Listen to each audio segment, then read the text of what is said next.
إن الحمد لله نحمده ونستعينه ونستغفره ونعوذ بالله من شرور أنفسنا وسيئات أعمالنا من يهده الله فلا مضل له ومن يضلل فلا هادي له وأشهد أن لا إله إلا الله وحده لا شريك له وأشهد أن محمدا عبده ورسوله أما بعد فإن خير الحديث كتاب الله وخير الهدي هدي محمد صلى الله عليه وسلم وشر الأمور محدثاتها وكل محدثة بدعة وكل بدعة ضلالة الضلالة في النار فأعوذ بالله من الشيطان الرجيم بسم الله الرحمن الرحيم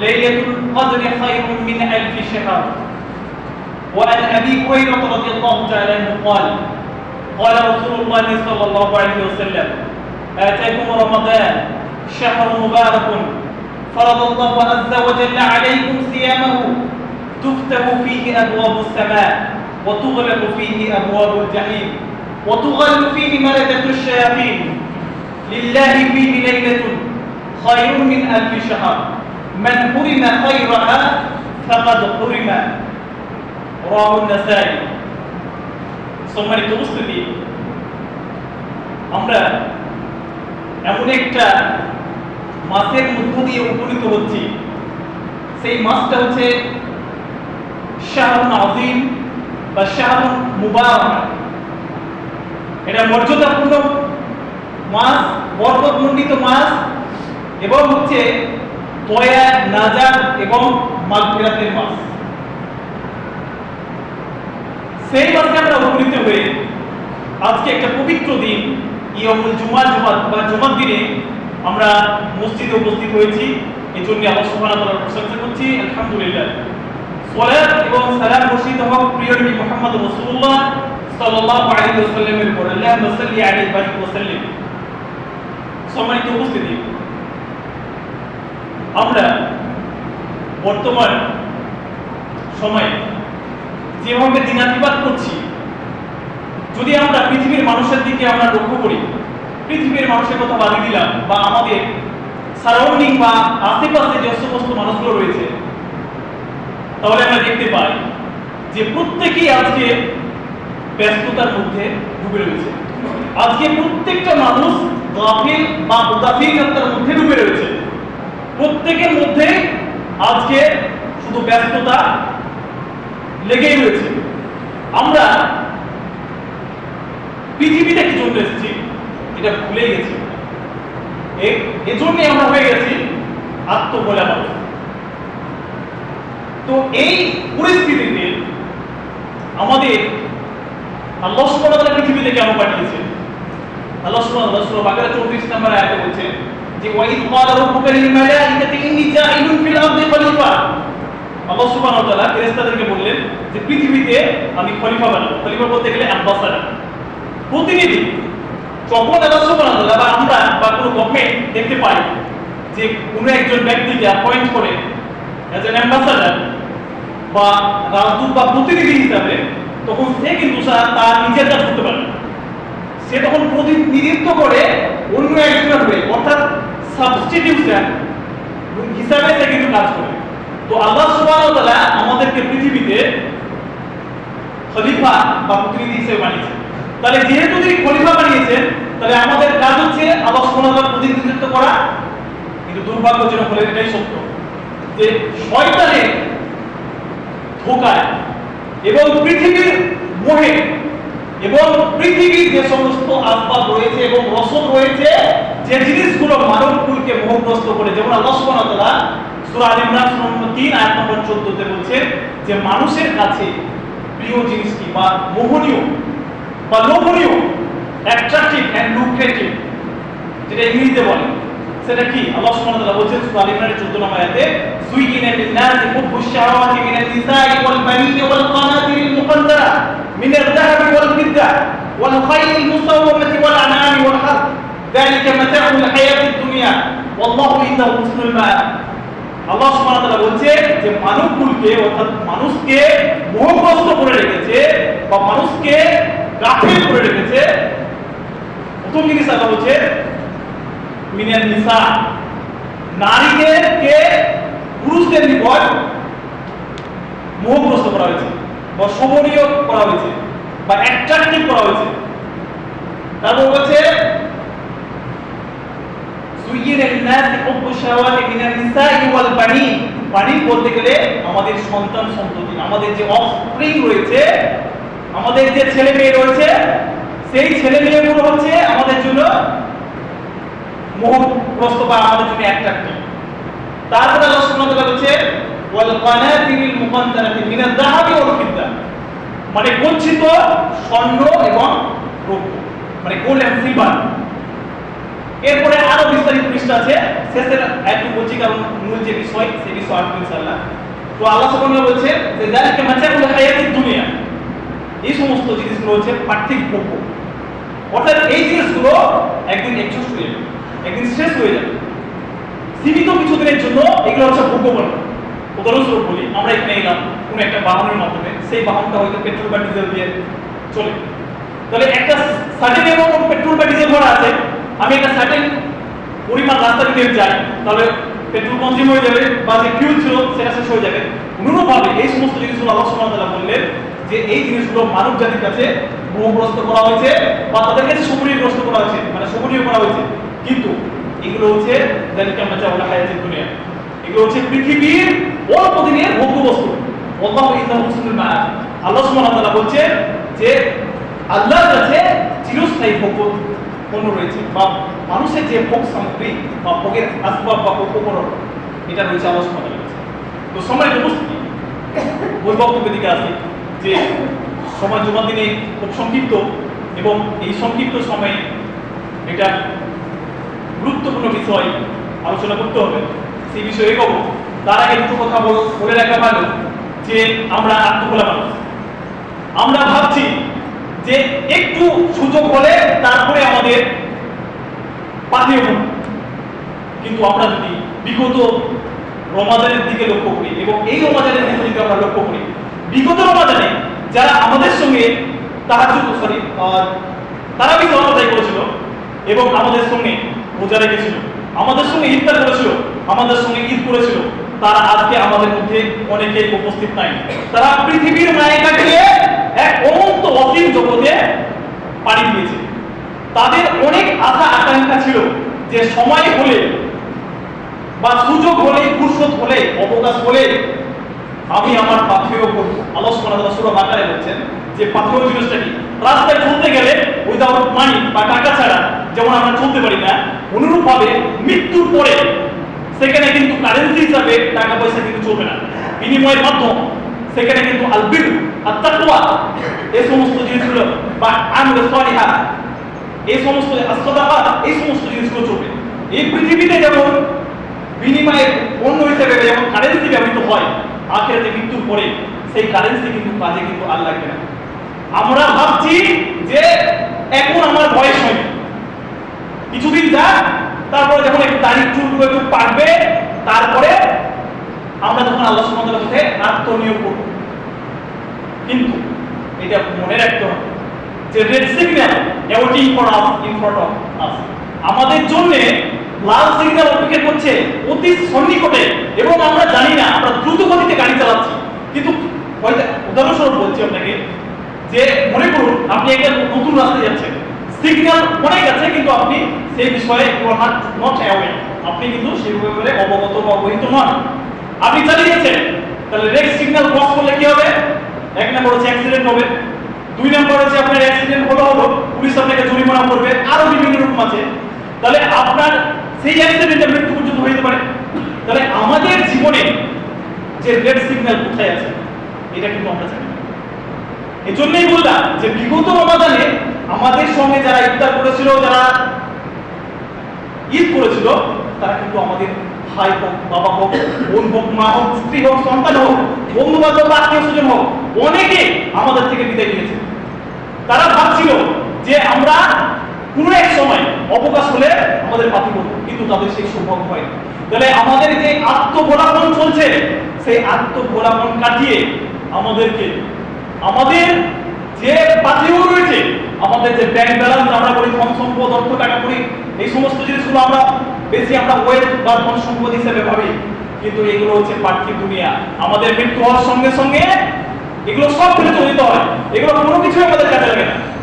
তো আমাদের যাতে এই যে পাথের ব্যাপারে আল্লাহ সুবহানাহু ওয়া তাআলা বলছেন, বা রসদ কোনো চলতে গেলে যে রসদের প্রয়োজন হয়, আল্লাহ সুবহানাহু ওয়া তাআলা সূরা বাকারার 197 নম্বর আয়াতে বলছেন যে ওয়াতাযাওয়াজু ফাইন্না খায়রাজ যাতিত তাকওয়া, তোমরা পাথেয় করে নাও, তোমরা পাথেয় সংগ্রহ করো, তোমরা রসদ সংগ্রহ করো। আর সর্বোত্তম রসদ বা পাথেয় হচ্ছে আল্লাহ সুবহানাহু ওয়া তাআলার তাকওয়া বা আল্লাহ ভীতি। আর এই রমাদান মাস আমাদেরকে আছে মানে উপস্থিত হয় আমাদের কাছে এর জন্যই যে তাকওয়া বা আল্লাহ ভীতি শিক্ষা দিতে। যেমন আল্লাহ সুবহানাহু ওয়া তাআলা সূরা বাকারা 183 নম্বর আয়াতে 85 নম্বর আয়াতে বলছেন যে কুতিবা আলাইকুমুস সিয়াম কামা কুতিবা আলাল লাযিনা মিন ক্বাবলিকুম লাআল্লাকুম তাত্তাকুন। এর আপনারা সেই মাশহুর বা প্রসিদ্ধ বা ফেমাস আয়াত, প্রত্যেকের মুখস্থ হয়ে গেছে আয়াত, কিন্তু এর যে অর্থ এটা আমরা প্রতিফলন করতে পারি না। আল্লাহ সুবহানাহু বলছে যে কুতিবা আলাইকুমুস সিয়াম, কুতিবা শব্দের এখানে কাজা বা এখানে হচ্ছে ফুরিদা, মানে সিয়াম তোমাদের উপরে ফরজ করা হয়েছে, কামা কুতিবা আলাল লাযিনা মিন ক্বাবলিকুম লাআল্লাকুম তাত্তাকুন, যেমন ভাবে পূর্বের উম্মতের উপরে বা পূর্ববর্তী মানুষদের উপরে এই রোজাটা ফরজ করা হয়েছিল, সিয়ামটা ফরজ করেছিল। কেন? লাআল্লাকুম তাত্তাকুন, এর মূল মাকসাদ বা এর মূল লক্ষ্যই হচ্ছে বা উদ্দেশ্য হচ্ছে তাকওয়া অর্জন। সম্মানিত উপস্থিতি, আমি সেদিকে যাচ্ছি না, মূল বিষয়ের দিকে আসছি। ইতিহাসের দিকে যদি আমরা মানে পর্যালোচনা করি বা দেখি, ইতিহাস যদি আমরা খানিকভাবে দেখতে পাই, বিশেষত ইসলামিক ইতিহাস গ্রন্থ যেগুলো রয়েছে তার মধ্যে একটা গ্রন্থ বলছি আপনাদেরকে, সেটা হচ্ছে হাফেজ ইমাম ইবনে কাসির রাহিমাহুল্লাহ তার বিখ্যাত এবং ভূগোল বিখ্যাত গ্রন্থ বলা যায় আল বিদায়া ওয়ান নিহায়া। তাফসীর ইবনে কাসির আপনারা প্রত্যেকে শুনেছেন, এই গ্রন্থ অনেকে শুনে থাকেন, আল বিদায়া ওয়ান নিহায়া। এই গ্রন্থে তিনি বলছেন যে চারজন নবী, বিশেষত আইয়ুব, যাকারিয়া, যুলকিফল এবং ইউসা ইবনে নূন, এই চারজন নবী এক নাগারে তাদের জীবদ্দশায় 80 বছর ধরে তারা ইবাদত করেছিল এবং তারা কোনো পাপ করেনি। কিন্তু মুহাম্মদ রাসূলুল্লাহ সাল্লাল্লাহু আলাইহি সাল্লামের অবাকভাবে মৃত্যুবরণ করে তিনি 63 বছর, এবং তিনি বলেছেন যে এরা তো উম্মতি, যে আমার উম্মতে বয়স হবে 60 থেকে 70 এর মধ্যে। আর 2011 সালের সেন্সাস অনুসারে ভারতবর্ষে পুরুষদের গড় আয়ু হচ্ছে 63 বছর, মহিলাদের হচ্ছে 65 বছর। তাহলে আল্লাহ রাসূল সাল্লাল্লাহু আলাইহি ওয়াসাল্লাম যে হাদিসটা বললাম আপনাদেরকে যে আমার উম্মতের বয়স হবে 60 থেকে 70 এর মধ্যে, আর 2011 সালের সেন্সাস বা জনগণনা অনুসারে যেটা বললো যে পুরুষদের হচ্ছে 63 এবং মহিলাদের হচ্ছে 65 গড় আয়ু। তাহলে এই যে চারজন নবী বললাম যে তারা 80 বছর আল্লাহ সুবহানাহু ওয়া তাআলা ইবাদত করেছিল, তাহলে মুহাম্মদ সাল্লাল্লাহু আলাইহি ওয়াসাল্লামের 60 থেকে 65 বছর আয়ু তার উম্মতদের, তাহলে তারা তাদের মর্যাদা বা তাদের যে ডিগনিটি, সেই ডিগনিটিতে তারা পৌঁছাতে পারত না। এজন্য আল্লাহ সুবহানাহু ওয়া তাআলা মুসলিম জাতির জন্য, উম্মতে মুহাম্মাদের জন্য স্পেশাল কিছু অফার দিয়েছে। সেই অফারটা আমাদেরকে অনুসরণ করতে হবে, এবং সেই অফারটা যদি আমরা পেয়ে যাই তাহলে যারা 80 বছর ধরে কোনো পাপ ছাড়াই ইবাদত করে এসেছে তাদের থেকেও আমরা কিন্তু বেশি সওয়াব পাবো। তো সম্মানিত উপস্থিতি, আজকের জুমার বক্তব্যের বিষয় হচ্ছে যে মা হিয়া লাইলাতুল কদর ওয়া ফাদাইলুহা, যে লাইলাতুল কদর কি এবং কেন এবং এর ফজিলত কি এবং আমাদের করণীয় কি, এই বিষয়ে ইনশাআল্লাহ সংক্ষিপ্ত আলোচনা করার চেষ্টা করব। আমার তাওফীক ইল্লা বিল্লাহ, আলাইহি তাওয়াক্কালতু ওয়া ইলাইহি উনীব। সম্মানিত উপস্থিতি, প্রথম যে হাদিসটা পাঠ করেছিলাম যেটা সুনান নাসাই কিতাব সিয়াম অধ্যায় নম্বর 20 হাদিস নম্বর 2306, আল্লাহ রাসূল সাল্লাল্লাহু আলাইহি ওয়াসাল্লাম বলেন, ওয়া আন আবি হুরায়রা রাদিয়াল্লাহু তাআলা আনহু قال قال رسول الله صلى الله عليه وسلم آتاكم رمضان شهر مبارك। আল্লাহ রাসূল সাল্লাল্লাহু আলাইহি ওয়াসাল্লাম বলেন যে আতাকুম রমাদান শাহরুল মুবারাকুন, তোমাদের কাছে রমাদান মাস উপস্থিত হয়েছে, শাহরুল মুবারাকুন, এটা হচ্ছে বরকতময় মাস। ফারাদাল্লাহু আযজা ওয়া জাল্লা আলাইকুম সিয়ামাহু, আল্লাহ সুবহানাহু ওয়া তাআলা এই মাসের সিয়াম তোমাদের জন্য ফরজ করেছেন। তুফতাহু ফিহি আবওয়াবুস সামা ওয়া ইয়াওয়াইতু আবওয়াবুল জান্নাহ, যে আল্লাহ রাসূল সাল্লাল্লাহু আলাইহি ওয়াসাল্লাম বলেন যে এই মাসে আসমানের দরজা, অন্য রিওয়ায়াতে বা অন্য বর্ণনায় আছে যে আসমানের দরজা বা জান্নাতের দরজা, মানে উভয়ই বলা হয় কিন্তু রিওয়ায়াত অন্যভাবে আছে। তারপর হচ্ছে যে ওয়াতুগাল্লু আবওয়াবুল জাহিম, এবং জাহান্নামের দরজা, যে সমস্ত দরজাগুলো রয়েছে জাহান্নামের দরজাগুলো বন্ধ করা হয়। তারপরে বলছে যে ওয়াতুগাল্লু মারাদাতুশ শায়াতিন, এবং অবাধ্য এবং দুষ্ট জিন এবং শয়তানদের আল্লাহ সুবহানাহু ওয়া তাআলা এই মাসে শিকলবন্দি করে। আর এর ফলস্বরূপ আমরা দেখতে পাই যে 11 মাস যারা মসজিদের ধারে কাছেও আসে না, যেদিন থেকে রমজান মাসের চাঁদ উদিত হয়, অর্থাৎ প্রথম রমজান মাগরিব শুরু হলো, মাগরিবে হলো উপস্থিত না হলে এসা থেকে মানুষের ফল নামতে শুরু করে। এর কারণে হচ্ছে যে মারাদাতুশ শায়াতিন, অর্থাৎ শয়তানদেরকে শৃঙ্খলিত করা হয়। সেটান সাথে ওই সময় শয়তানরা বন্দী হয়ে যায়, এজন্য মানুষ শয়তানের শিকল থেকে বেরিয়ে এসে আল্লাহ অভিমুখী হয়। তারপরে আলোচনা করতে হচ্ছে যে লিল্লাহি ফীহি লাইলাতুন খায়রুম মিন আলফি শাহর, লিল্লাহি আল্লাহর জন্য ফীহি এই মাসের মধ্যে লাইলাতুন একটা রাত্রি রয়েছে, খায়রুম মিন আলফি শাহর, সেটা হচ্ছে খায়র উত্তম, আলফি শাহর 1000 মাসের চাইতে উত্তম। মান হুরিমা খায়রাহা ফাকাদ হুরিমা খায়রা কুল্লাহু, অর্থাৎ যে কেউ এই রাত্রের কল্যাণ থেকে বঞ্চিত হবে সে যাবতীয় কল্যাণ থেকে বঞ্চিত হবে। তাহলে এই হাদিস থেকে আমরা প্রমাণ পাচ্ছি এটাই যে এই মাসে আল্লাহ সুবহানাহু ওয়া তাআলা এমন একটা স্পেশাল নাইট দিয়েছে, রাত্রি দিয়েছে, যেটা 1000 মাস অপেক্ষা উত্তম, এবং এতে যাবতীয় কল্যাণ আল্লাহ সুবহানাহু ওয়া তাআলা অবতীর্ণ করে দিয়েছে। এবং যারা এর কল্যাণ থেকে বঞ্চিত হবে তারা সমস্ত কল্যাণ থেকে বঞ্চিত হবে। অন্য হাদিসে আল্লাহ রাসূল সাল্লাল্লাহু আলাইহি ওয়াসাল্লাম বলছেন যে ইন্না হাযা শাহরা কাদ হাদারাকুম, নিশ্চয় এই মাস তোমাদের মধ্যে উপস্থিত হয়েছে, ফীহি লাইলাতুন, এর মধ্যে একটি রাত্রি রয়েছে, খায়রুম মিন আলফি শাহর। তারপরে আল্লাহ সুবহানাহু ওয়া তাআলা বলছেন যে মান হুরিমা খায়রাহা ফাকাদ হুরিমা খায়রা কুল্লাহু ওয়ালা ইউহরামু খায়রাহা ইল্লা আল মাহরুম। বলছে এই মাসে যে একটি রাত রয়েছে যেটা 1000 মাস অপেক্ষা উত্তম, যে কেউ এই মাসের সব থেকে কল্যাণ থেকে বরকত থেকে বঞ্চিত হবে সে যাবতীয় কল্যাণ থেকে বঞ্চিত হবে। আল্লাহ রাসূল সাল্লাল্লাহু আলাইহি ওয়াসাল্লাম বলেছে বঞ্চিত কারা হবে? আল্লাহ রাসূল সাল্লাল্লাহু আলাইহি ওয়াসাল্লাম বললেন যে বঞ্চিত তারাই হবে যাদের মধ্যে অলসতা বা গাফিলতি বা হতভাগ্য যারা, তারাই এই মাসের কল্যাণ থেকে বঞ্চিত হবে। তো সম্মানিত উপস্থিতি, মূল বিষয়ের দিকে আসছি যে লাইলাতুল কদর, মা হিয়া লাইলাতুল কদর, লাইলাতুল কদরটা কি? আমরা যদি শব্দটা বিশ্লেষণ করি যে লাইলাতুল কদর যদি আমরা সেগ্রিগেট করি বা আলাদা করি তাহলে দেখতে পাই যে লাইলাতুল হচ্ছে সিঙ্গুলার, মানে একবচন, যেকে ওয়াহিদ বলা হয় বা মুফরাদ বলা হয়, আরেক পাশে একবচন। লাইলাতুল মানে হচ্ছে একটি রাত। আর আল কদর এখানে ডেফিনিটিভ এবং ইনডিপেন্ডেন্ট যেটা গাড়িতে মালিফাই নাকি বলা হয়, কিন্তু আমরা দিকে যাচ্ছি না, জাস্ট একটু হিন্ট দিচ্ছি আপনাদেরকে যে লাইলাতুল কদর, তাহলে আল কদর এবং লাইলাতুল, তাহলে লাইলাতুল এবং আল কদর এই দুটো শব্দের সমন্বয়ে কিন্তু লাইলাতুল কদর শব্দটার উৎপত্তি হচ্ছে বা উৎপত্তি। তো এই লাইলাতুল শব্দের অর্থ আমরা বুঝতে পারলাম যে রাত্রি, আর কদর, কদর মানে হচ্ছে নির্ধারণ করা বা সম্মানিত বা স্থির করা বা ফিক্সড করা বা কোনো কিছু নির্ধারণ করা। তাহলে দুটোর একসঙ্গে অর্থ করলে বোঝায় যে লাইলাতুল কদর বলতে বা ভাগ্য নির্ধারণ রজনী বলা হয়।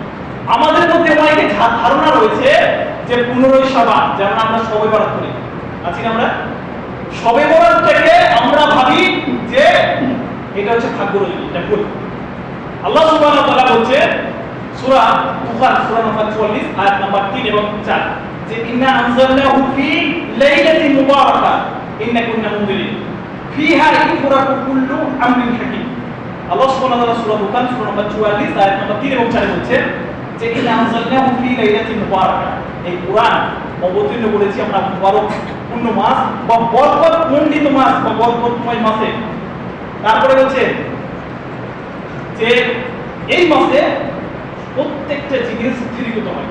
আল্লাহ সুবহানাহু ওয়া তাআলা অনুরূপভাবে একই কথা বলছেন সূরা কদর বা 97 নম্বর সূরা আয়াত নম্বর 1 থেকে 5 আল্লাহ সুবহানাহু ওয়া তাআলা বলেন যে ইন্না আনজালনাহু ফি লাইলাতিল কদর। আমরা ভাবি কি যে ভাগ্য রজনী বলতে গেলে বলা, কিন্তু সব কথাটাই হচ্ছে ফার্সি শব্দ।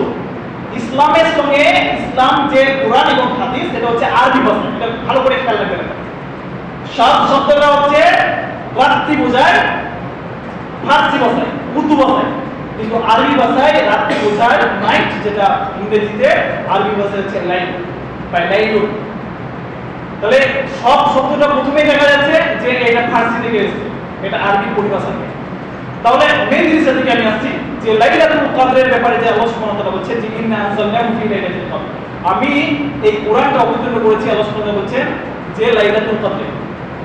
ওয়া মা আদরাকা মা লাইলাতুল কদর, হে নবী আপনি কি জানেন যে লাইলাতুল কদর কি? আল্লাহ সুবহানাহু ওয়া তাআলা উত্তর দিচ্ছেন, তিনি আল্লাহ সুবহানাহু ওয়া তাআলা প্রশ্ন করে আল্লাহ রাসূল সাল্লাল্লাহু আলাইহি ওয়াসাল্লামকে তিনি आंसर দিচ্ছেন যে লাইলাতুল কদর খায়রুম মিন আলফি শাহর, যে লাইলাতুল কদর হচ্ছে বা ভাগ্য নির্ধারণের রাত হচ্ছে 1000 মাস অপেক্ষা উত্তম। এবার 1000 মাস হচ্ছে 30000 রাত্রি। হাদিসের পরিভাষায় বা যদি বর্ণনা করা যায় তাহলে দেখা যায় যে 84 মানে হাজার হতে হবে, 1000 বা 84 বছর এরকম একটা দিন হয়ে যায়, তো সেই বছর অপেক্ষা উত্তম। তাহলে 30000 রাত্রি অপেক্ষা হচ্ছে এক রাত্রির ভালো।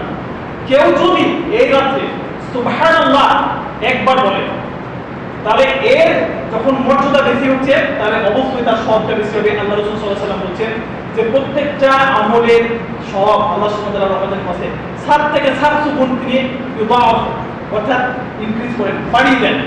তাহলে এই মাসে যে সব হবে সেই সবটা কত হবে আমরা নিজেরাই বুঝতে পারছি।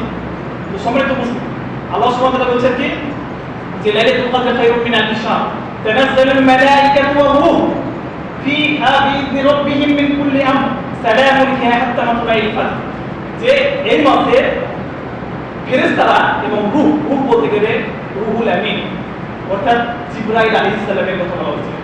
তিনি অন্যান্য দিনের যে মানে সমস্ত ফেরেশতাদের সর্দার, তিনি অন্যান্য ফেরেশতাদেরকে প্রথম আসমানে নিয়ে এসে জমিনের বুকে অবতরণ করেন এবং তিনি আল্লাহ সুবহানাহু ওয়া তাআলার নির্দেশে সবকিছু বিষয় তিনি ফিক্স করেন, মানে নির্ধারণ করে দেন আল্লাহ সুবহানাহু ওয়া তাআলার থেকে।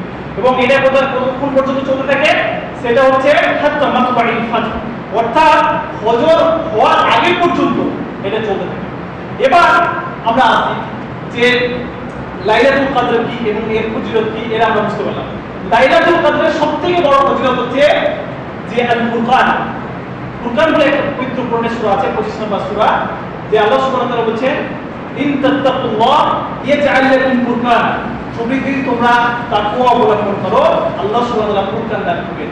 ফুরকান বলতে গেলে বোঝায় ন্যায় এবং অন্যায়, সত্য এবং মিথ্যা, এর মধ্যে যে পার্থক্য নির্ধারণকারী বা স্ট্যান্ডার্ড বা মানদণ্ড সেটাকে ফুরকান বলা হয়। তো আল্লাহ সুবহানাহু ওয়া তাআলা কি বলছেন যে শাহরু রমাদান আল্লাযী উনজিলা ফীহিল কুরআন হুদাল লিন-নাস ওয়া বাইয়িনাতিন মিনাল হুদা ওয়াল ফুরকান, রমাদান মাস যে মাসে আল্লাহ সুবহানাহু ওয়া তাআলা কুরআন অবতীর্ণ করেছেন, এই কুরআনের মধ্যে রয়েছে মানুষের মধ্যে হিদায়াত অর্থাৎ সত্য এবং মিথ্যার মধ্যে পার্থক্য নির্ধারণ করে যে মানদণ্ড, সেটাই হচ্ছে এই কুরআন। তাহলে এখানে সবথেকে বড় হচ্ছে যে আল্লাহ সুবহানাহু ওয়া তাআলা লাইলাতুল কদরের সবচেয়ে বড় বৈশিষ্ট্য বা ফজিলত হচ্ছে এটাই যে আল্লাহ সুবহানাহু ওয়া তাআলা এই মাসে কুরআন অবতীর্ণ করেছেন। আর দুনিয়ার মধ্যে পৃথিবীর বুকে কিয়ামত পর্যন্ত আযমুন নি'মা আলাল ওয়াজহিল আরশ আল কুরআন, পৃথিবীর বুকে সবচেয়ে লাইভ বা জীবন্ত মুজিজা বা আল্লাহর অপরন্ত নিয়ামত, যেটা চ্যালেঞ্জিং, সেটা হচ্ছে এই কোরআনটা। সেই কোরআনটা আল্লাহ সুবহানাহু ওয়া তাআলা লাইলাতুল কদরে কিন্তু অবতীর্ণ করেছেন, যেটা আল্লাহ সুবহানাহু ওয়া তাআলা সূরা বাকারা 125 নম্বর আয়াতে বলেছেন যে শাহরু রমাদান আল্লাযী উনজিলা ফীহিল কুরআন হুদাল লিন-নাস ওয়া বাইয়িনাতিন মিনাল হুদা ওয়াল ফুরকান ফামান শাহিদা মিনকুম আশ-শাহরা ফালইয়াসুমহু ওয়া মান কানা মারিদান আও আলা সাফারিন ফাইদ্দাতুন মিন আইয়ামিন উখরা। রমাদান মাস হচ্ছে সেই মাস যেটা কোরআন অবতীর্ণ করা হয়েছে, এতে রয়েছে সত্য এবং মিথ্যার মধ্যে পার্থক্য করে তোমাদের জন্য। এরপরে বলছেন যে ফামান শাহিদা মিনকুম আশ-শাহরা ফালইয়াসুমহু ওয়া মান কানা মারিদান আও আলা সাফারিন ফাইদ্দাতুন মিন আইয়ামিন উখরা, এই মাসে যে কেউ উপনীত হবে সে যেন রোজা রাখে বা সিয়াম রাখে। তোমাদের মধ্যে যে কেউ অসুস্থ থাকবে বা সফর করবে সেখানে হচ্ছে যেন অন্য মাসে এই সিয়ামগুলো পূর্ণ করে। এখানে একটা আমরা ভালো জিনিস বা ইনফরমেশন জানতে পারি যে আমাদের আজকে সমাজের মধ্যে, মুসলিম সমাজের মধ্যে টেন্ডেন্সি রয়েছে যে হয়তো মাঠে কাজ করছে বা কোনো কাজ করছে, তখন আমরা বলি আজকে কাজ করছি, আজকে আমরা রোজা রাখি। রোজা রাখার জন্য দুটো কোরআনের ভাষায় হচ্ছে দুটো রুখসাত বা দুটো ছাড় রয়েছে। এক নাম হচ্ছে মারিদ আর ওয়ালা সাফার, অর্থাৎ কেউ যদি অসুস্থ হয়, আর দুই নাম্বার হচ্ছে যদি কেউ সফর করে। তাহলে এই দুটো কারণ। আর তিন নাম্বার হাদিসের পরিভাষার সাথে একটা এসেছে প্রেগন্যান্ট ওম্যান বা গর্ভবতী মহিলা বা ব্রেস্ট ফিডিং ওম্যান, যারা যে সমস্ত মহিলারা তাদের বাচ্চাদেরকে দুধ খাওয়ায়। তাহলে এই এক মহিলা গর্ভবতী এবং স্তন্যপানকারী যারা মহিলা আছে এবং অসুস্থ এবং সফরকারী ব্যক্তি ছাড়া কারো উপরে রোজা কিন্তু মাপ নয়, এটা আমরা ভুলে যাই। ওই যে বিভিন্ন কাজের অজুহাত দিয়ে আমরা রোজা ছেড়ে দিই, এর পরিণতি আমি বলছি না এখন, কারণ আমার সময় নেই, আমি মূল বিষয়ে বিভিন্ন শেষ করতে পারবো না। তো আমাদেরকে রোজা ছাড়ার জন্য তিনটে কারণ আমরা দেখতে পেলাম। এক নম্বর হচ্ছে অসুস্থ, দুই নম্বর হচ্ছে সফর, আর তিন নম্বর হচ্ছে মহিলাদের ক্ষেত্রে যারা প্রেগনেন্ট বা বাচ্চাকে দুধ খাওয়াতে পারে। তাহলে আসলে উপস্থিতি যে জিনিসটা বলছিলাম যে লাইলাতুল কদর জিনিসটা, তাহলে আমরা বুঝতে পারলাম যে লাইলাতুল কদর হচ্ছে হাজার এমন একটা রাত্রি যেটা হাজার মাস অপেক্ষা উত্তম। এবার আমরা দেখব যে লাইলাতুল কদর কোথায় পাবো বা কখন পাবো। লাইলাতুল কদর কখন পাবো? আল্লাহ রাসূল সাল্লাল্লাহু আলাইহি ওয়াসাল্লাম বলছেন যে তাহারু লাইলাতুল কদর ফিল আশরিল আওয়াখির মিন রমাদান, তোমরা রমাদানের শেষ দশকে লাইলাতুল কদর অন্বেষণ করো। উবাদা ইবনে সামিত রাদিয়াল্লাহু তাআলা আনহু বলছেন, আমি বলছি না কারণ আমি বলে সময় লেগে যাচ্ছে বেশি, তো বাংলা বলে আপনাদের বিশেষ করছি। উবাদা ইবনে সামিত রাদিয়াল্লাহু তাআলা আনহু ঘটনা বলছেন, তিনি বলছেন যে আল্লাহ রাসূল সাল্লাল্লাহু আলাইহি ওয়াসাল্লাম একবার 30টা রোজার মধ্যে প্রথম 10 দিনে ইতিকাফ করলেন এবং সব রাতগুলো জাগলেন। শেষ রাতে অর্থাৎ 10তম রাতে জিবরাইল আলাইহিস সালাম তার কাছে আসলেন। তারপরে মুহাম্মদ সাল্লাল্লাহু আলাইহি ওয়াসাল্লামকে বললেন যে হ্যাঁ আল্লাহ রাসূল সাল্লাল্লাহু আলাইহি ওয়াসাল্লাম, আপনি যে রাতে অন্বেষণ করছেন তিনি সেই অবস্থায় ইতিকাফরত অবস্থায় ছিলেন, যে রাতটা খোঁজ করছেন অর্থাৎ লাইলাতুল কদর খোঁজ করছেন, সেই লাইলাতুল কদর এই 10 দিন নাই সামনে আছে। তাহলে প্রথম 10 দিন আল্লাহ রাসূল সাল্লাল্লাহু আলাইহি ওয়াসাল্লাম সব রাত্রি জেগে ইতিকাফ করে শেষ করলেন, কিন্তু লাইলাতুল কদর পেলেন 11তম রাত থেকে আবার শুরু হলো তার জায়গা 11 থেকে 20 রাত পর্যন্ত ইতিকাফ করলেন এবং 11 থেকে 20তম রাত তিনি প্রত্যেকটা রাত জাগলেন। এরপরে 20তম যখন রাত হলো তখন জিবরাইল আলাইহিস সালাম আবার আসলেন, তখন আল্লাহ রাসূল সাল্লাল্লাহু আলাইহি ওয়াসাল্লামকে বললেন যে আপনি যা জিনিসটা অন্বেষণ করছেন বা খুঁজছেন সেটা এর মধ্যে নাই, সামনে ঢুকে আছে। তখন আল্লাহ রাসূল সাল্লাল্লাহু আলাইহি ওয়াসাল্লাম সঙ্গে যারা আরো যে সমস্ত সাহাবীরা ছিল তারা প্রত্যেকে ইতিকাফ ভঙ্গ করল, ইতিকাফ ভঙ্গ করে আবার নতুন করে ইতিকাফ করল। এই 21তম মানে যে সিয়াম পড়লো মাগরিব থেকে, তখন থেকে তিনি আবার ইতিকাফ করলেন এবং লাইলাতুল কদরের জন্য প্রত্যেকটা রাত তিনি অন্বেষণ করলেন। এখানে আমরা যেটা দেখতে পেলাম, তখন আল্লাহ রাসূল সাল্লাল্লাহু আলাইহি ওয়াসাল্লাম বললেন যে তাহারু লাইলাতুল কদর ফি আশরিল আওয়াখির মিন রমাদান, অর্থাৎ তোমরা লাইলাতুল কদর অন্বেষণ করো রমাদানের শেষ দশকে, এটা একটা বললেন। এরপরে তিনি আবার বলছেন, আয়েশা রাদিয়াল্লাহু তাআলা আনহা বলছে যে তাহারু লাইলাতুল কদর ফিল বিত্রিল আশরি আওয়াখির মিন রমাদান, তোমরা রমাদান মাসে প্রথম হাদিসটা বললেন কি তোমরা শেষ রমজান মাসের শেষ দশকে লাইলাতুল কদর অন্বেষণ করো। তারপরে তিনি পরে হাদিসে তিনি বলছেন যে লাইলাতুল কদর তোমরা অন্বেষণ করো রমাদানে যে বিত্র অর্থাৎ বিজোড় যে অড রয়েছে, মানে বিজোড় রাত্রি রয়েছে 21, 23, 25, 27 এবং 29, এই 5 রাত্রি, এই রাত্রিতে তোমরা লাইলাতুল কদর অন্বেষণ।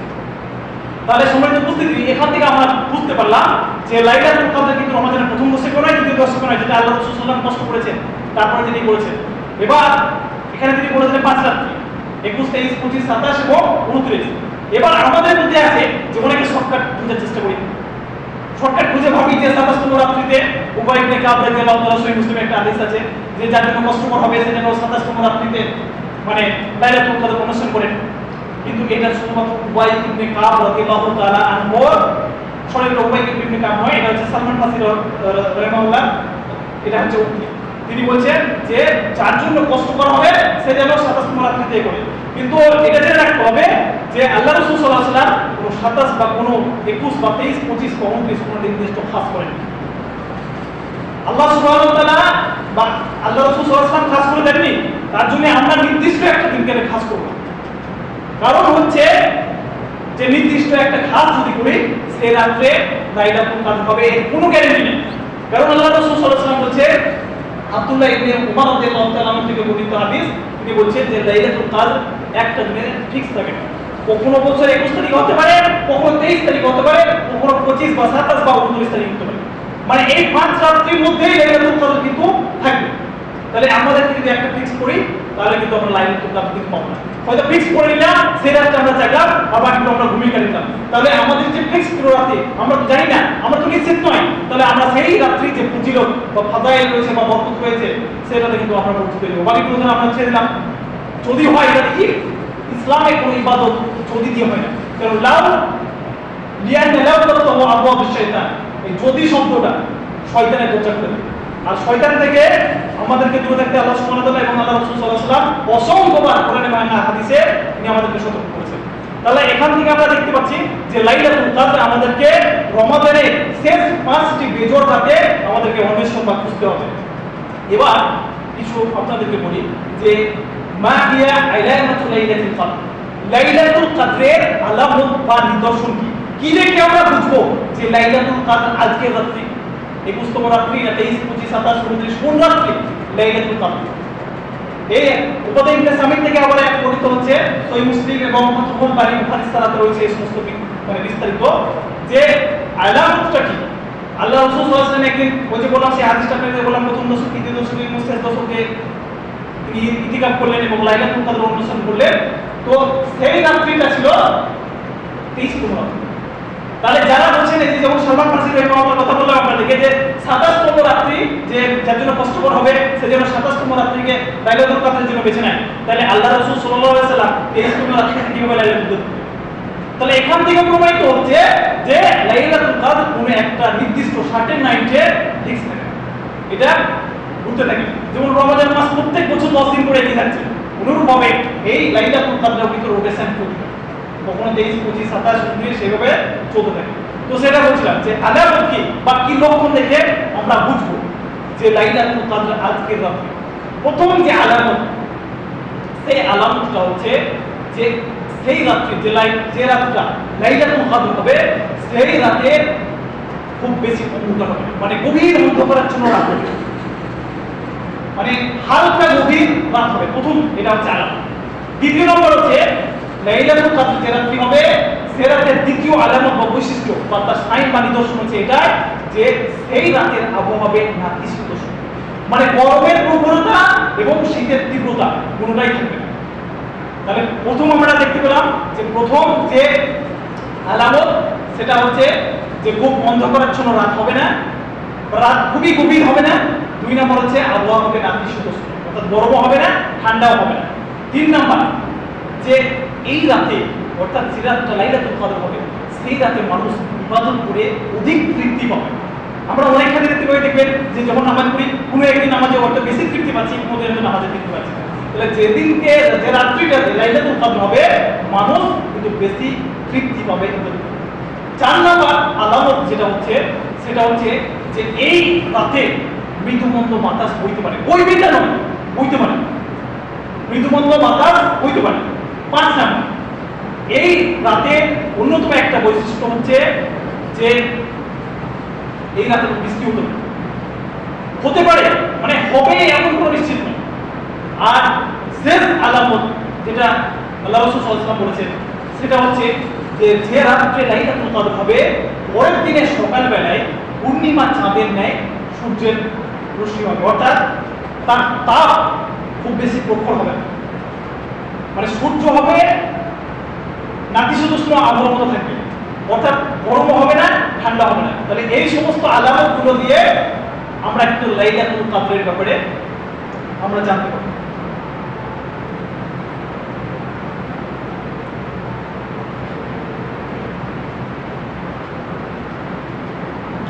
আলহামদুলিল্লাহ রাব্বিল আলামিন ওয়াল আকিবাতু লিল মুত্তাকিন নবিয়িনা মুহাম্মদ ওয়া আলা আলিহি ওয়া আসহাবিহি আজমাইন, আম্মা বাদ। আউযু বিল্লাহি মিনাশ শাইতানির রাজীম। বিসমিল্লাহির রহমানির রহিম। আল্লাহ রাসূল সাল্লাল্লাহু আলাইহি ওয়াসাল্লাম বলেছেন যে লাইলাতুল কদরে এত বেশি বরকত রয়েছে এবং লাইলাতুল কদরের মাধ্যমে যে মানুষের নাজাত বা মুক্তি রয়েছে। রমাদান মাসকে আমরা 3 ভাগে ভাগ করি, প্রথম হচ্ছে রহমত, তারপরে হচ্ছে মাগফিরাত বা তৃতীয় দশক নাজাত।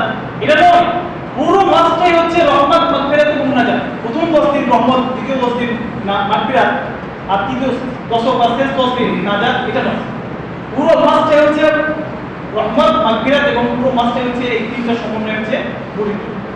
তো আমরা কিছুক্ষণ আগে প্রথম খুতবায় আমরা লাইলাতুল কদরের আলামত কি সেটা আমরা কিন্তু লক্ষ্য করলাম বা আমরা দেখতে পেলাম। এবার আমরা দেখি যে লাইলাতুল কদরে আমাদেরকে করণীয় কি বা আমাদেরকে কি করতে হবে।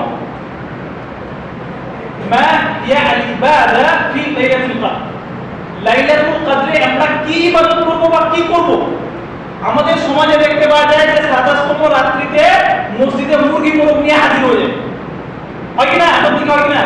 আমার দিকে হাজির হয়, সারা রাত হই হুল্লোড় করে বড় কড়াই দিয়ে রান্না শুরু হয়ে যায়। যে রাত্রিটা বেশি বেশি ইস্তিগফার করার জন্য, নিজের পাপ ক্ষমা করে নেওয়ার জন্য, সেটা আমরা মশগুল হয়ে যাচ্ছি খাবার নিয়ে ব্যস্ত থাকি। ও কেক পুজো হচ্ছে আমাদের আগে সকালে। তাহলে আমাদের জানা উচিত যে রমাদান মাসের যে লাইলাতুল কদর রয়েছে শেষ দশকে, এই লাইলাতুল কদরে আমরা করবোটা কি?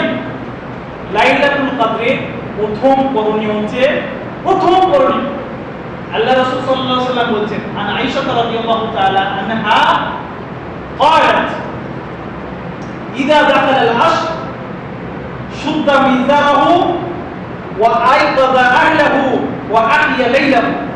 প্রথম করণীয় আল্লাহ রাসূল সাল্লাল্লাহু আলাইহি ওয়াসাল্লাম বললেন যে লাইলাতুল কদরের প্রথম করণীয় হচ্ছে নিজে জাগতে, অর্থাৎ রাত্রি জাগার চেষ্টা করব। লাইলাতুল কদরের প্রথম করণীয় হচ্ছে রাত্রি জাগতে হবে এবং আমাদের অধীনস্থ যারা রয়েছে, আমাদের স্ত্রী, আমাদের সন্তান বা আমাদের অধীনে এক কথায় যারা রয়েছে তাদেরকে আমাদেরকে জাগাতে হবে। যেমন রাসূলুল্লাহ সাল্লাল্লাহু আলাইহি ওয়াসাল্লাম বলেছেন, যখন শেষ দশক আল্লাহ রাসূল সাল্লাল্লাহু আলাইহি ওয়াসাল্লামের কাছে আসতো তখন আল্লাহ রাসূল সাল্লাল্লাহু আলাইহি ওয়াসাল্লাম কি করতেন? শাদ্দা মিজারাহু, মানে হচ্ছে পায়জামা বা লুঙ্গির টাইট করে বাঁধতেন, বলে না যে আমি কোমর বেঁধে নিলাম, মানে এবার আমি কাজটাতে একদম প্রাণপূর্ণ একদম করব, মানে ফিনিশ করবো, এরকম একটা ইন্টেনশন। তো আল্লাহ রাসূল সাল্লাল্লাহু আলাইহি ওয়াসাল্লাম বলেছেন যে শাদ্দা মিজারাহু, তার লুঙ্গিটাকে কষে নিতেন, মানে একদম ভালো করে কাজ করবো যেন লুঙ্গি না কষ্ট করে যায়, সেরকম ভাবে মানে একদম দৃঢ় প্রতিজ্ঞা করতেন।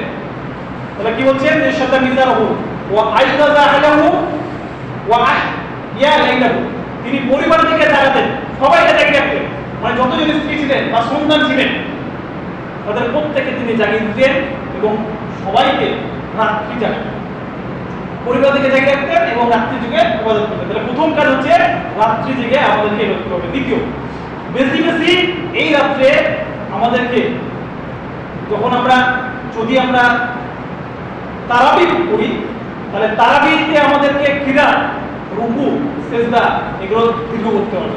আর তারাবিহ পরিবর্তে যদি আমরা তাহাজ্জুদ করি তাহলে সেখানে কিন্তু আমাদের কিরাত লম্বা হবে, কিয়াম লম্বা হবে এবং রুকু সিজদা প্রত্যেকটা কিন্তু বেশি হবে। 3 নাম্বার করণীয় হচ্ছে বেশি বেশি ইস্তিগফার করা। বেশি বেশি ইস্তিগফার করা মানে নিজের জন্য, নিজের আত্মীয়স্বজন, নিজের পরিবারের জন্য। আল্লাহ সুবহানাহু ওয়া তাআলা সূরা তাহরিম সূরা 25 আয়াত নম্বর 6 বলছেন যে কুম আনফুসাকুম ওয়া আহলিকুম নারা খুদুহান নাস ওয়াল ইজারা আলাইহা মালাইকাতুন গিলাযুন সিদাদ, যে তোমরা নিজে বাঁচো, পরিবারজনকে বাঁচাও, যার ইন্ধন বা যার জ্বালানি হবে মানুষ, মালাইকাতুন গিলাযুন সিদাদ ইয়াসুল্লাহ আমরাহুম ওয়া ইয়াকুনুনা মাকুম, অর্থাৎ যে তোমরা নিজে বাঁচাও, যার ইন্ধন হবে জান্নাতের পাথর। এবং তারা যে সমস্ত কথা বলেছে আমি এগুলো চাচ্ছি না, যে আমি এগুলো বলতে চাইছি আপনাদেরকে যে আমাদের অধীনে যারা রয়েছে তাদেরকে বেশি বেশি করে নিয়ে ইস্তিগফার বেশি বেশি করে আমাদেরকে করতে হবে। তাহলে দোয়া বেশি বেশি করতে হবে। আয়েশা রাদিয়াল্লাহু তাআলা আনহা বলেছেন যে ইয়া রাসূলুল্লাহ ইন ওয়াফাতু লাইলাতুল কদর, আমি যদি লাইলাতুল কদর পেয়ে যাই, মা আকুল ফিহা, তাহলে আমি সেই রাত্রিতে কি বলবো বা কি করব? আল্লাহ রাসূল সাল্লাল্লাহু আলাইহি ওয়াসাল্লাম বললেন যে কুলি, তুমি বলো আল্লাহুম্মা ইন্নাকা আফুউন তুহিব্বুল আফওয়া ফাআফু আননি, এই দোয়া বেশি বেশি করে পাঠ করো। আল্লাহ রাসূল সাল্লাল্লাহু আলাইহি ওয়াসাল্লামকে আয়েশা রাদিয়াল্লাহু তাআলা জিজ্ঞাসা করলেন যে যদি আমি লাইলাতুল কদরের রাত্রিটা পেয়ে যাই তাহলে আমি কি বলবো বা কি করব? তখন আল্লাহ রাসূল সাল্লাল্লাহু আলাইহি ওয়াসাল্লাম বললেন যে তুমি বলো যে কুলি আল্লাহুম্মা ইন্নাকা আফুউন, হে আল্লাহ তুমি হচ্ছে ক্ষমাশীল, আল্লাহুম্মা ইন্নাকা আফুউন তুহিব্বুল আফওয়া, তুমি ক্ষমা পছন্দ করো, ফাআফু আননি, অতএব তুমি আমাকে ক্ষমা করো। তো এই দোয়া বেশি বেশি করে করতে হবে, এরপরে বেশি বেশি করে ইস্তিগফার করতে হবে। শিরক বা বিদআত যদি আমরা জীবনে কখনো করে থাকি, তার জন্য আমাদের কিন্তু বেশি বেশি করে ইস্তিগফার করতে হবে। আর সেজদায় যখন আমরা যাব তখন বেশি বেশি করে লম্বা সেজদা করতে হবে এবং বেশি বেশি দোয়া করতে হবে, কারণ আল্লাহ রাসূল সাল্লাল্লাহু আলাইহি ওয়াসাল্লাম বলেছেন যে একটা রুমায় এখন আব্দুমের রব্বি অবস্থায় আছে তো তাকফিরু দোয়া। বান্দা সবচেয়ে নিকটবর্তী হয় আল্লাহ সুবহানাহু ওয়া তাআলার কাছে বা নিকটবর্তী হয় সেটা হচ্ছে সেজদায়। আল্লাহ সুবহানাহু ওয়া তাআলা কোরআনে একই কথা বলছেন যে ওয়াসজুদু ওয়াক্তারিব, সেজদা দাও আর আল্লাহর নিকটবর্তী হয়ে যাও। আমরা যেমন বলি বিভিন্ন জায়গায় বিশুদ্ধ তাজকিয়ার ব্যাপারে বা আত্মশুদ্ধির ব্যাপারে বিভিন্ন জায়গায় বেশি বক্তব্য দিই, তো আমরা যাদেরকে পছন্দ করি বা ভালোবাসি তাদের কাছে যেমন আমরা থাকতে পছন্দ করি, অনুরূপভাবে আল্লাহ সুবহানাহু ওয়া তাআলার সবচেয়ে কাছাকাছি আসা যায় সেজদার মাধ্যমে। তাহলে সেজদায় যখন আমরা নফল সালাত করব ফরজ বাতিলকে ইভেন মানে তখন আমরা বেশি বেশি করে যতগুলো মাগফিরাতের দোয়া হয়, আমাদের ইস্তিগফারের জন্য দোয়া হয়, সব দোয়াগুলো কিন্তু আমরা বেশি বেশি করব। এরপরে জিকির আজকার তাসবিহ তাহলিল এই মাসে এই রাতে বেশি বেশি করে আমাদেরকে কিন্তু করতে হবে। যেমন আফদাল যিকরি লা ইলাহা ইল্লাল্লাহ, সবচেয়ে শ্রেষ্ঠ জিকির হচ্ছে লা ইলাহা ইল্লাল্লাহ, এগুলো আমাদেরকে বেশি বেশি করতে হবে। আস্তাগফিরুল্লাহ, আলহামদুলিল্লাহ, লা ইলাহা ইল্লাল্লাহ, আল্লাহু আকবার, এগুলো নিজে নিজে একাকী ইজতিমাই নয়, মানে সমবেত বা সম্মিলিতভাবে নয়, একাকীভাবে আমাদেরকে এই লাইলাতুল কদরে বেশি বেশি করে করতে হবে। কিন্তু তাহলেই কিন্তু আমাদের ওই যে লাইলাতুল কদর খায়রুম মিন আলফি শাহর, অর্থাৎ হাজার মাস অপেক্ষা উত্তম সেই মাসের মানে যে বোনাস বা আল্লাহ সুবহানাহু ওয়া তাআলার অশেষ রহমত, তাহলে কিন্তু আমরা সেটা আমরা পাবো। কিন্তু যদি আমরা গাফিল থাকি, ওই খানাপিনা নিয়ে ব্যস্ত থাকি, তাহলে কিন্তু ওই যে আল্লাহ রাসূল সাল্লাল্লাহু আলাইহি ওয়াসাল্লাম যে কথাটা বললেন যে মান করিমা খাইরাহা ফাকাদ করিমা খাইরা কুল্লু, যে এই রাতের কল্যাণ থেকে বঞ্চিত হলো সে সমস্ত যাবতীয় কল্যাণ থেকে বঞ্চিত হয়ে গেল। তাহলে আমরা যেন সেই সমস্ত হতভাগ্য লোকেদের অন্তর্ভুক্ত না হই, আমরা যেন আমাদের এই সংক্ষিপ্ত জীবনে আমরা যে আত্মভোলা জীবন যখন কাটাচ্ছি ব্যস্ত হয়ে এবং আল্লাহর অবাধ্য হয়ে জীবন যখন কাটাচ্ছি, যেন আল্লাহ সুবহানাহু ওয়া তাআলার রায় আমরা প্রশমিত করতে পারি, আল্লাহর রায় গ্রহণ করে আল্লাহ সুবহানাহু ওয়া তাআলার রহমতের অন্তর্ভুক্ত আমরা যেন হতে পারি, সেই প্রচেষ্টা আমাদেরকে করতে হবে। এবং এই যে আগামী কয়েকদিনের মধ্যে, অর্থাৎ আজকে শুক্রবার, কাল শনি, পরশু রবিবার থেকে, পরশু রাত থেকে শুরু হয়েছে লাইলাতুল কদর, এই লাইলাতুল কদরের আমরা ফায়দা যেন প্রত্যেকেই আমরা যেন নিতে পারি, কেউ যেন বাদ না যায়, এই জন্য আমাদের সর্বাত্মক প্রচেষ্টা করতে হবে। আল্লাহ সুবহানাহু ওয়া তাআলা আমাদেরকে যেন লাইলাতুল কদরের করণীয় এবং এর বর্জনীয় এবং এর যে প্রতিনিধিত্ব রয়েছে, আল্লাহ সুবহানাহু ওয়া তাআলা যেন আমাদেরকে সেই তৌফিক দান করেন। এবং পরিশেষে এটাই দোয়া করছি যে আল্লাহ সুবহানাহু ওয়া তাআলা আমাদের যেন শিরক এবং বিদআত থেকে বাঁচান এবং তিনি যেন আমাদের অন্তরটাকে ইখলাস বা খুলুসিয়াতের অন্তর্ভুক্ত করেন। আমাদের কোনো কর্ম, কোনো ইবাদত, সেটা দান হোক বা সাদকা হোক বা নফল রোজা হোক বা ফরজ রোজা হোক বা নামাজ হোক, যে এক কথায় যাবতীয় ইবাদত, সেই ইবাদত যেন আল্লাহ সুবহানাহু ওয়া তাআলা সন্তুষ্টির জন্য হয়, সেই অন্তর আমাদের জন্য আল্লাহ সুবহানাহু ওয়া তাআলা দান করেন। আমাদের বাবা মা, আত্মীয় স্বজন, যে সমস্ত মুমিন এবং মুমিনা নর এবং নারী মারা গেছে, আল্লাহ সুবহানাহু ওয়া তাআলা তুমি ওয়াদা করেছো যে ওয়ালিল্লাহি মুতাকা ফি লাইলাতিন, আল্লাহ সুবহানাহু ওয়া তাআলা অসংখ্য পুরুষ এবং নারী, অর্থাৎ নারী পুরুষকে এই মাসে জাহান্নাম থেকে মুক্তি দিয়ে থাকে। আল্লাহ সুবহানাহু ওয়া তাআলা তুমি তোমার অশেষ রহমতে আমাদের বাবা মা বা আমাদের আত্মীয় স্বজন যারা রয়েছে, যারা আমাদের আগে অগ্রসর হয়ে গেছে, অর্থাৎ পরকালে চলে গেছে, মৃত্যুবরণ করেছে, তুমি তাদের গুনাহটা মাফ করে আল্লাহ সুবহানাহু ওয়া তাআলা তোমার রহমতে তাদেরকে অন্তর্ভুক্ত করো। আর সময় তো শেষ হয়ে গেছে, এই দোয়াই করছি যে আল্লাহ যেন আল্লাহ সুবহানাহু ওয়া তাআলা আমাদের অন্তরটাকে হিংসা বিদ্বেষ মুক্ত রাখেন। এটা একটা বড় জিনিস, কারণ আজকে সমাজে সব জায়গায় হিংসা বিদ্বেষে ছেয়ে গেছে, সব জায়গায় হিংসা আর বিদ্বেষ, এই নিয়ে আমাদের অন্তরটা কলুষিত হয়ে গেছে। আমাদের ইবাদত করে আমাদের কোনো স্বাদ আমরা পাচ্ছি না। আল্লাহ তাআলা আমাদের হিংসা বিদ্বেষ থেকে বাঁচাও এবং আমরা যে এই প্রচেষ্টা এবং এই যে কষ্ট করছি রমজান মাসে, আল্লাহ সুবহানাহু ওয়া তাআলা এই সিয়ামটাকে এবং কিয়ামটাকে শেষে একটা হাদিস বলে আপনাদেরকে বক্তব্য শেষ করছি। সেই হাদিসটা হচ্ছে সহিহ বুখারী এবং মুসলিমে হাদিসটা বর্ণিত হয়েছে, মুত্তাফাকুন আলাইহি বলে সেটাকে বলা হয়। অর্থাৎ বুখারী এবং মুসলিমে যখন একই রাবী এবং একই হাদিস বর্ণিত হয়, সেটাকে মুত্তাফাকুন আলাইহি বলা হয়। রাবী হচ্ছে আবু হুরায়রা রাদিয়াল্লাহু তাআলা আনহু, তিনি বলছেন যে ওয়ান আবি হুরায়রা রাদিয়াল্লাহু তাআলা আনহু قال من قام ليلة القدر إيمانا واحتسابا غفر له ما تقدم من ذنبه। অর্থাৎ আবু হুরায়রা রাদিয়াল্লাহু তাআলা আনহু বলছেন যে মান কামা লাইলাতুল কদর ঈমানান ওয়া ইহতিসাবান, যে কেউ লাইলাতুল কদর না লাইলাতুল কদর জানবে লাইলাতুল কদরে ইবাদত করবে, ঈমান ও ইহতিসাব, ঈমানের সহিত, এবং এই হিসাব করে যে আল্লাহ আমাকে সওয়াব দান করবেন, নেকি দান করবেন, মজুরি দান করবেন। গুফিরা লাহু মা তাকাদ্দামা মিন যামবিহি, তার পূর্বে যা পাপ ছিল সেই পাপগুলো আল্লাহ সুবহানাহু ওয়া তাআলা ক্ষমা করবেন। তাহলে এত বড় ফজিলত আমাদের যেন ফেলাই না ছুটে যায়, আমাদেরকে সর্বাত্মকভাবে সেই প্রচেষ্টা করতে হবে। ওয়া আখিরু দাওয়ানা আলহামদুলিল্লাহি রাব্বিল আলামিন। আসসালামু আলাইকুম ওয়া রাহমাতুল্লাহি ওয়া বারাকাতুহু।